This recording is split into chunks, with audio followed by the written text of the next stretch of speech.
Good morning. It is October 15th, and yesterday we had our first winter storm of the season. Very, very, very early to get a winter storm. It is currently 49 degrees outside, and the cold and the wet kind of caught me by surprise. I have a lot of tropicals that really need to kind of go in a greenhouse in order to survive the winter. Our winters don't get that bad. I mean, they don't usually get below freezing at all. But there's a lot of tropicals that don't like temperatures below 55 degrees, and I've got a few.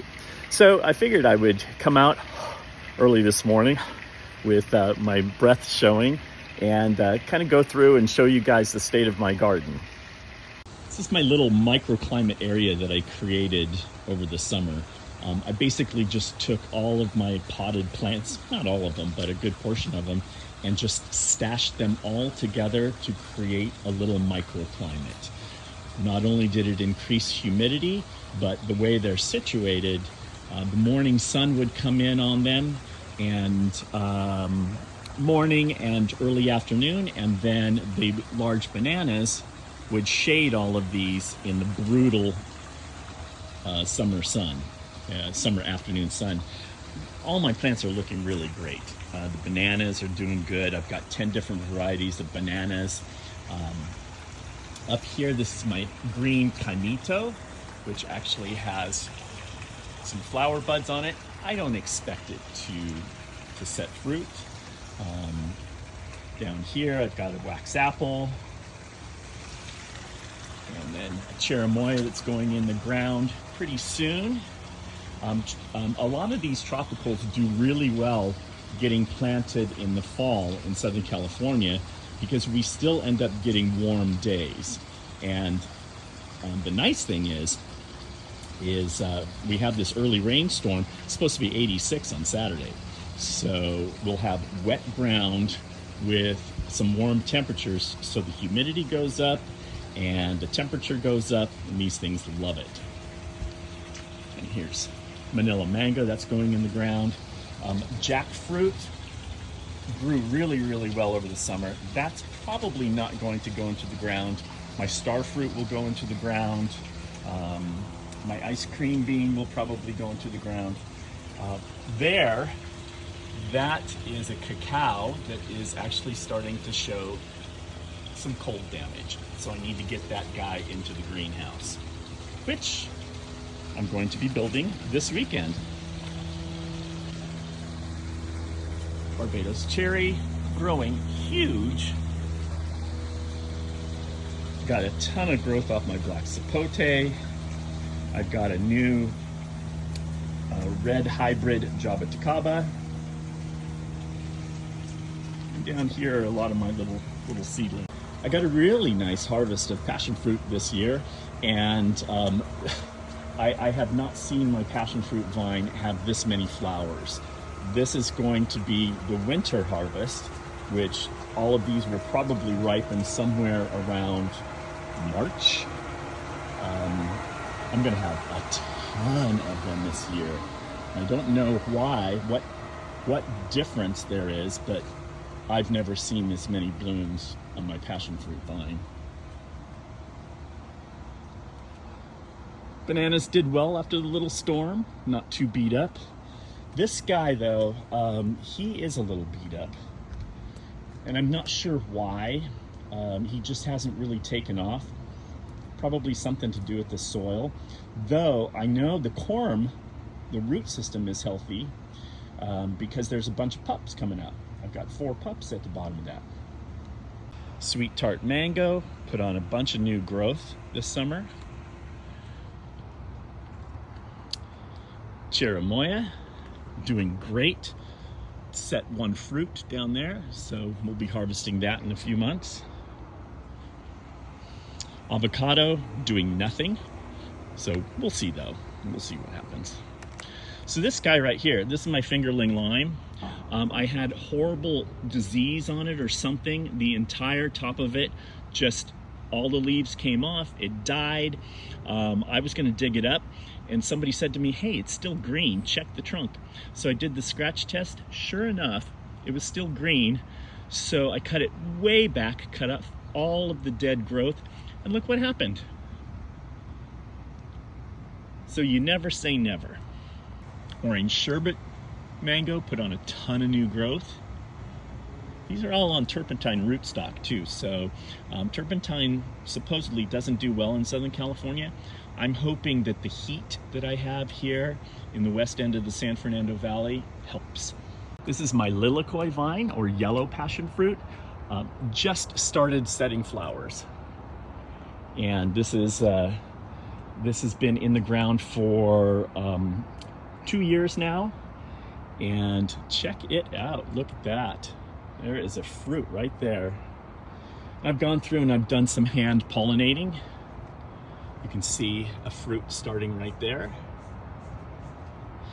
So hopefully I'll get some fruit off of this. Oh, there's another one. That's really nice.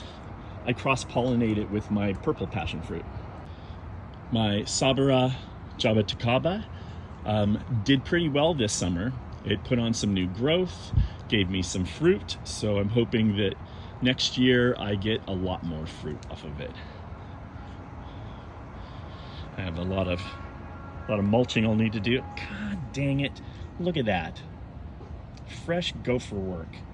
Dang it. That is the bane of my life. Here's my Araza. This is a member of the Eugenia family. It bloomed all summer and is still blooming and hasn't set any fruit until I saw that one right there. So it looks like I may get a fruit off of it. They're really super acidic, but the flavor is amazing on these guys. There's my Che tree. I finally planted in the ground. Ruby Supreme Guava. I got no flowers, no fruit off of this year. And I attribute that to it being very, very, very stressed. The weekend after I planted it last winter is when we had the, quote, fire-nado, and it stripped all the leaves off of it. Here's my red Malaysian guava, doing very well, and has some fruit set on it, which will be ripe in a couple months. I put a red strawberry guava down here. Here's my yellow lemon guava, doing nicely. Put out some fruit. Oh, maybe let's see. Oh, that one's ripe right there. Nice thing. I love coming out to the yard and just getting whatever fruit is ripe. Good stuff. This is my red Atamoya. It's been flowering all summer. I've been hand pollinating. It didn't set fruit until just a couple weeks ago. And I think it started to set fruit. There's another one there. And there's a big one right there. It's a little blurry, but you can see it. And I think it started to set fruit because I got mad at it. And I just grabbed the male flowers and shoved them right up inside the female flowers. And I did away with the paintbrush thing and I just put them one on one and just did it. And it made a difference. It's my pineapple guava. As you can see, I have fruit bags on all of the fruit. Last year it set fruit, not a lot, but it did set fruit, and I did not get to sample them because some critter came and ate them all. But as you can see, they're getting pretty close to ripening, and they'll probably just fall down into the bag and I'll collect them and eat them. Look at all the fruit on my white sapote. Look at that. Come out here every day and pick a ripe sapote and eat that as my mid-morning and mid-afternoon snack. Great fruit. Starfruit tree didn't set any fruit this year, but hopefully next year it will. I'm still getting some dragon fruit flowers. Unfortunately, the rain hit and I wasn't able to get out here to pollinate them, so I don't know if they're going to set fruit or not. There's another one there. But I do have a couple fruit that are going to be ripening, so that's nice. For some reason, the grapes decided to do a late season bunch of grapes. They're not quite ripe yet, but maybe in a week or so, a couple weeks maybe. Hopefully I get to them before the squirrels do. I planted papayas over the summer, and these plants are so beautiful. I'm not a huge fan of papayas, but I like them. And I got these Mexican papayas primarily to pollinate my oak leaf papaya, which is this guy right here, which is growing nicely. But I'm not so sure that they're compatible. So I just bought a Hawaiian solo papaya at the store the other day, and just this morning I cut it open, and I'm going to keep the seeds from it, and I think I'm going to plant this whole area up here with papayas, because I have bananas starting over here in the corner. The amaranth looks really bad after the rains. This is all going to turn into mulch, but bananas are looking good, and I think I'd like this whole area up here to be bananas and papayas. I'm not sure, I haven't decided yet. This area here, right along the top of that wall, I'm going to plant moringa trees, and hopefully they'll grow nice and fast to kind of shade this area, because this is the hottest, most brutal part of the entire yard. Oops, I am sinking.